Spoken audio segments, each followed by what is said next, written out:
ഞാനൊരു അന്നദാനത്തിൻ്റെ നീളം വരിയുടെ അവസാന ഭാഗത്തായി നിൽക്കുകയായിരുന്നു. സമാന്തരമെന്നോണം സ്ത്രീകൾക്കുമുണ്ട് ഒരു കാത്തിരിപ്പിൻ്റെ നീളം. അതിൽ എൻ്റെ അടുത്തായി നിന്നിരുന്നത് നെറ്റിയിൽ 3-4 കുറികൾ തൊട്ടയൊരു പെൺകുട്ടിയായിരുന്നു. അവളെ കണ്ടപ്പോൾ ഞാൻ എൻ്റെ മകളെ ഓർത്തുപോയി. അച്ഛനെ നോക്കേണ്ട ഉത്തരവാദിത്തമൊന്നും തൻ്റെ ഭർത്താവിനില്ലെന്ന് പറഞ്ഞപ്പോഴാണ് മകളുടെ അടുത്ത് നിന്ന് ഞാൻ ഇറങ്ങിയത്. ആ നേരം അച്ഛന് സുധാകരേട്ടൻ പറയുന്നതും കേട്ട് അവിടെ അടങ്ങിയിരുന്നാൽ പോരേയെന്നും മകൾ ഉപദേശിച്ചു. സുധാകരൻ എൻ്റെ മകനാണ്. ഞാൻ പണിതുയർത്തിയ വീടിന് വലിപ്പമില്ലെന്ന് പറഞ്ഞാണ് മകൻ അത് പൊളിച്ച് പുതുക്കി പണിതത്. വായ്പയെടുത്തു തുടങ്ങിയ ആ നിർമ്മാണ പ്രവൃത്തിയിൽ പല പത്രങ്ങളിലും അവൻ എന്നെക്കൊണ്ട് ഒപ്പിടിപ്പിച്ചിരുന്നു. അഭിപ്രായം ചോദിക്കാൻ മക്കളുടെ അമ്മയെന്ന് പറയുന്ന എൻ്റെ പാതിശ്വാസം ഈ ഭൂമിയിൽ ഇല്ലാത്തതുകൊണ്ട് രണ്ടാമതൊന്നും ഞാൻ ആലോചിച്ചില്ല. മോൻ്റെ സന്തോഷം പോലെ ആകട്ടെ എന്ന് കരുതി. മാസങ്ങൾക്കുള്ളിൽ പുതിയ വലിപ്പത്തിൽ എൻ്റെ പഴയ വീട് ഞെളിഞ്ഞു നിന്നു. വായ്പയുടെ അടവുകളൊന്നും സുധാകരൻ മുടക്കിയതേയില്ല. എന്നിരുന്നാലും വിസ്തൃതി കൂടിയ ആ കെട്ടിടത്തിൽ ഞാൻ തീരെ ചെറുതായതുപോലെ, മകൻ്റെ മക്കൾക്കല്ലാതെ ആർക്കും എന്നെ വേണ്ടാത്തതുപോലെ. ആയ കാലത്ത് കൂട്ടായിരുന്ന മാധവൻ്റെ മകളുടെ ആശുപത്രി ചിലവ് വന്നപ്പോഴാണ് സമ്പാദ്യത്തിലും ഞാനൊരു വട്ടപൂജ്യമാണെന്ന് എനിക്ക് മനസ്സിലാകുന്നത്. വീടിൻ്റെ ആധാരത്തിന് മുകളിൽ 50,000 രൂപ കൂട്ടിയെടുക്കാനായി ഞാൻ തീരുമാനിച്ചു. അതിനായി ബാങ്കിൽ ചെന്നപ്പോഴാണ് വീടും പറമ്പും നിലവിൽ സുധാകരൻ്റെ പേരിലാണെന്ന് അറിയാൻ കഴിഞ്ഞത്. ഞാൻ ഞെട്ടിത്തെറിച്ചൊന്നുമില്ല. ആരുടെ പേരിലാണെങ്കിലും കാര്യം നടക്കണമെന്നേ എനിക്കുണ്ടായിരുന്നുള്ളൂ. അച്ഛന് പ്രാന്താണോ? 50,000 രൂപ പോയിട്ട് 500 പോലും എൻ്റെ കയ്യിലില്ല. ലോൺ കൂട്ടാനും പറ്റില്ല. വിഷയം അവതരിപ്പിച്ചപ്പോൾ സുധാകരൻ്റെ മറുപടി ഇങ്ങനെയായിരുന്നു: മക്കൾ തന്നിലും വലുതാകുമ്പോൾ മാതാപിതാക്കൾ വീട്ടിലിരിക്കണമെന്ന ധ്വനിയായിരുന്നു തുടർന്നുള്ള മകൻ്റെ സംസാരത്തിൽ. വലിപ്പത്തിലും സ്വഭാവത്തിലും മാറിയ ആ വീട്ടിൽ നിൽക്കാൻ പിന്നീട് എനിക്ക് തോന്നിയില്ല. അങ്ങനെയാണ് മകളുടെ അടുത്തേക്ക് ഞാൻ എത്തുന്നത്. ആദ്യമൊക്കെ വലിയ സ്വീകരണമായിരുന്നു. ഒരു തീർത്ഥാടനം പോലെ എങ്ങോട്ടെങ്കിലും ഇറങ്ങിപ്പോകാമെന്ന കണക്കിൽ ഇറങ്ങാൻ തീരുമാനിച്ചപ്പോഴും അവർ സമ്മതിച്ചില്ല. പക്ഷേ വീടിൻ്റെ ഉടമസ്ഥാവകാശം എന്നിലില്ലെന്ന് കണ്ടപ്പോൾ മര്യാദകളൊക്കെ മാറാൻ തുടങ്ങി. പണമില്ലാത്തവരുടെ ജീവിതം ചുട്ടുപൊള്ളുന്ന മീനമാസത്തിൻ്റെ വേൽ പോലെയാണെന്ന് എനിക്ക് തോന്നി. ഉരുകിത്തീരുന്നത് വരെ അത് കൊണ്ടേ പറ്റൂ. ഇത്തിരി മോരുകറി കൂടി തരുമോ? അന്നുച്ചയ്ക്ക് കൊതിയോടെ ഞാൻ മകളോട് ചോദിച്ചതാണ്. എൻ്റെ മരിച്ചുപോയ ഭാര്യ ഉണ്ടാക്കുന്ന മോരുകറിയുടെ രുചിയായിരുന്നു ആ നേരം തലയിൽ. പാത്രത്തിലുണ്ടായിരുന്ന ഒരു പിടി ചോറിലേക്ക് മനസ്സില്ലാ മനസ്സോടെയാണ് മോള് കറിയൊഴിച്ചതെന്ന് എനിക്ക് തോന്നി. അല്ലെങ്കിൽ പിന്നെ തൻ്റെ ഭർത്താവിന് അച്ഛനെ നോക്കേണ്ട ഉത്തരവാദിത്തമൊന്നുമില്ലെന്ന് അവൾ പറയുമായിരുന്നില്ലല്ലോ.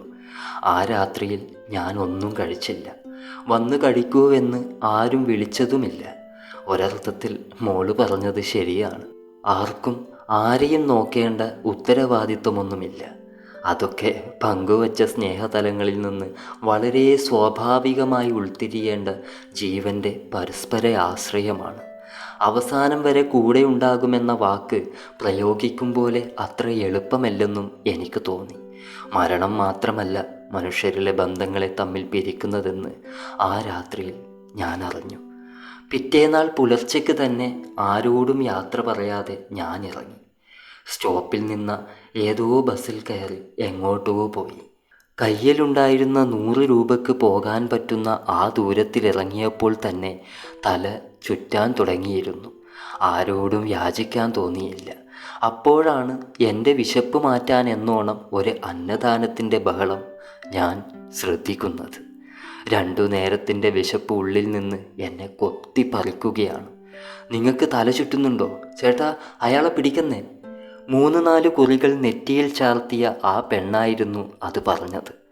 എൻ്റെ മുന്നിലും പിന്നിലുമായി ഉണ്ടായിരുന്നവർ എന്നെ താങ്ങിപ്പിടിച്ചു. അപ്പോഴേക്കും അവരുടെ കൈകളിൽ നിന്നും ഞാൻ ഊർന്നു വീണിരുന്നു. ചില നിമിഷങ്ങളിലേക്ക് മാത്രം ബോധത്തിലേക്ക് ഇരുട്ട് കയറി.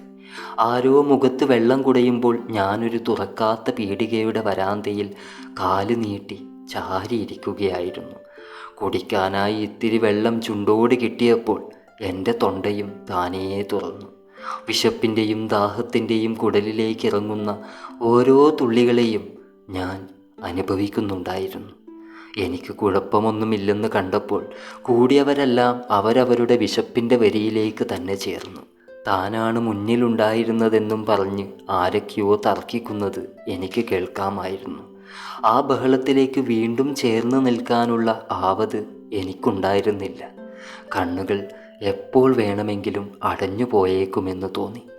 ഏതോ ഒരു ജീവനെയും കൊത്തിപ്പറിച്ച് താഴെയിടാൻ വിശപ്പോളം കെൽപ്പ് മറ്റൊന്നിനുമില്ലെന്ന് ഞാൻ അറിയുകയായിരുന്നു. ആയുസ്സിൻ്റെ പല ഘട്ടങ്ങളും ഓർമ്മയിലേക്ക് ഇടിഞ്ഞു വീണപ്പോൾ എൻ്റെ കണ്ണുകൾ താനേ അടയുകയായിരുന്നു. അതേ, ഹേയ്, കണ്ണു തുറക്കുന്നേ! ആരോ എന്നെ തട്ടി വിളിക്കുന്നു. മകളാണോ? ഞാൻ കണ്ണുകൾ പതിയെ തുറന്നു. നെറ്റിയിൽ 3-4 കുറികൾ തൊട്ടിരിക്കുന്ന ആ പെൺകുട്ടി, ഞാൻ വീഴാൻ പോകുന്നുവെന്ന് വരിയിലുള്ളവരോട് പറഞ്ഞ അതേ പെൺകുട്ടി. ആ നോട്ടത്തിലേക്കാണ് അവൾ ഒരു കുമ്പിൾ വെള്ളം കുടഞ്ഞത്. ദേ, കൈ കഴുകിയേ, എന്നിട്ടിത് കഴിക്ക്. ഞാൻ അനുസരിച്ചു. തിടുക്കം കാട്ടാതെ അവൾ തുറന്നു വെച്ചതെല്ലാം ഞാൻ കഴിച്ചു. തീരുന്നത് വരെ അവൾ എൻ്റെ അടുത്തു തന്നെ ഉണ്ടായിരുന്നു. കുടിക്കാനുള്ള വെള്ളവും തന്നാണ് അവൾ വീണ്ടും ആ അന്നദാനത്തിൻ്റെ വരിയിലേക്ക് നടക്കാൻ തുടങ്ങിയത്. അപ്പോഴാണ് അതുവരെ ഇല്ലാതിരുന്ന ശബ്ദം ഞാൻ വീണ്ടെടുത്തതും മോളുടെ പേരെന്താണെന്ന് നീട്ടി ചോദിച്ചതും. തൻ്റെ പേര് അരുണ എന്നാണെന്ന് അപരിചിതയായ ആ പെൺകുട്ടി അമ്മാവാ എന്ന് ചേർത്ത് എന്നോട് പറഞ്ഞു. ശബ്ദം ഒച്ചത്തിലായതുകൊണ്ട് അവിടെ ഉണ്ടായിരുന്ന മിക്കവരും അത് കേട്ടിട്ടുണ്ടാകും. എന്നിട്ടും എൻ്റെ ഉള്ളിൻ്റെ കാതുകളിൽ അവളുടെ പേരായി കരുണ എന്നേ മുഴങ്ങിയുള്ളൂ. Thank you. കഥ ഇഷ്ടപ്പെട്ടാൽ അഭിപ്രായം പറയുക. അടുത്ത കഥയുമായി നമുക്കുടനെ കാണാം. Thank you all.